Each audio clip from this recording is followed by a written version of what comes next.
Hi, this is Scott Garibay, and today we're going to talk about Dungeons and Dragons. We're going to talk about Stranger Things, Episode 1, Season 1, and we're going to talk about Joyce Byers. So, Joyce Byers is brilliantly played by Winona Ryder, and I just wanted to talk about Winona Ryder for a moment. She really grounds this entire show in the 80s, right? Because she was an 80s star, and that's when she was out. Actually, I was going to say she's at her peak, but that's not true. This Stranger Things is bigger than anything she's ever done. It's the most popular streaming show ever, right? But Winona Ryder is famous for Beetlejuice, Heathers. Oh my gosh, she was so good at Heathers. Star Trek, she's Spock's mother. She's done an incredible amount of work. And now Heathers and Beetlejuice were both in the 80s. And she's really done a tremendous job, and she really grounds the show in the 80s. And the reason why that's important is Dungeons and Dragons really, the 80s were a critical, absolutely critical decade for every Dungeon Master and every Dragon Master. Why was it so critical? Well, we survived the first D&D Be Gone cries from evangelical Christians.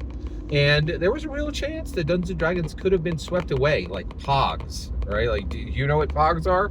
Look it up, right? Like, it's gone. Nobody cares about it. It's gone, right? But Dungeons and Dragons is the same thing in that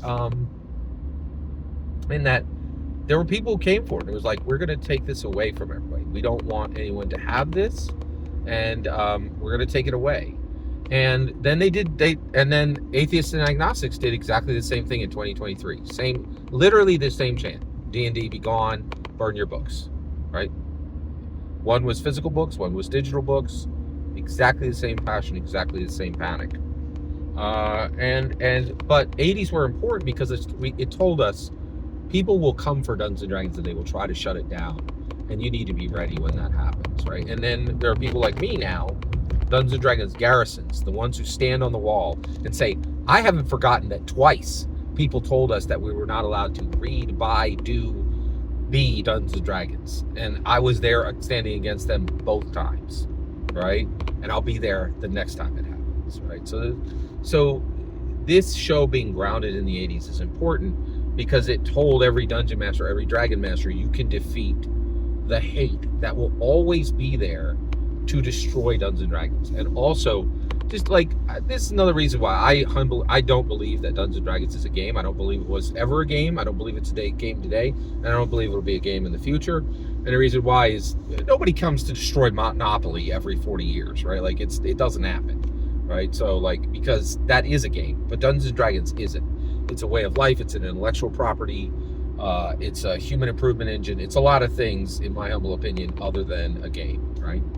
All right, so Winona Ryder really grounds this entire show. She does a tremendous job. So let's talk about Joyce Byers. Joyce Byers is a fascinating character, right? Part of her is has-been, high school has-been, right? So she was a high school queen, right? She did what she wanted, skipped classes, smoked under the bleachers, kissed whoever she wanted, ruled in high school, right? Now, I knew these type of girls. I never dated any of them or was really able to talk to any of them.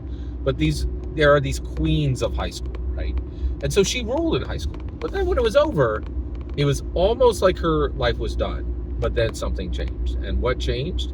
It's Will Byers, right? So she is a tremendous mother. And today, in Hawkins, Indiana, Joyce Byers' entire identity is being a mother, right? To Will and his brother. I'm forgetting his brother's name. I don't know why, but so Will's brother, his older brother, she cares for very deeply as well. But she doesn't really need to care for his older brother that much because he's independent. He stands strong on his own, right? And also he's a great older brother to Will Byers. He's really tremendous, right? But Joyce's entire identity is being a mother to Will Byers, and she is passionate, and she is loving, and she is caring. And against her entire nature, she is gentle and kind, right? I think, like, you definitely get the idea that this girl was like, queen bee, mean girl in high school. But now that she has Will, and, and this life has come out of her, and she just cares and love for him, and her entire identity is in her child, right? And everything that is good about Joyce Byers is her motherhood, and it's pretty beautiful to see this depicted, right? Because there's been a discussion, and a lot of women, some women today are saying, you're not allowed to do this. You're not allowed to put your identity in another person, right? But Joyce is like, I do what I want, right? Like, and she's like, my identity is motherhood, and I will die or kill for Will Byers, right? And she will, right? It's super clear. In fact, I think she does both. Actually, she doesn't die for Will Byers, but she puts herself in positions constantly that could be the death of her. And actually, oh yeah, she definitely killed some people when she was like later in the show, no question, right? Like, yeah, no question. Like, yeah, so so it's really fascinating.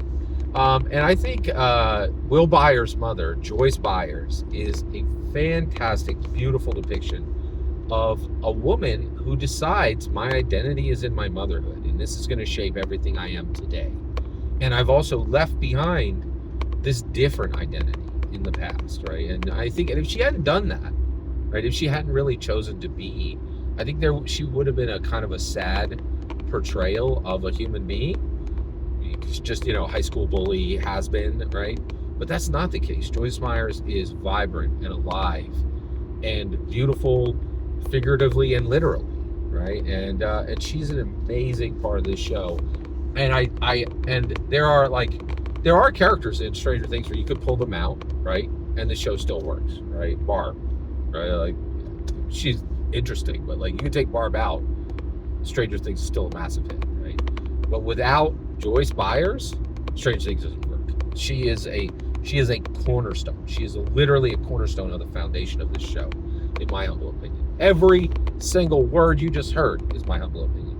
The important part is when I hear your humble opinion. When you get in the comments and send your traffic. Please consider subscribing, and have a fetch millennium.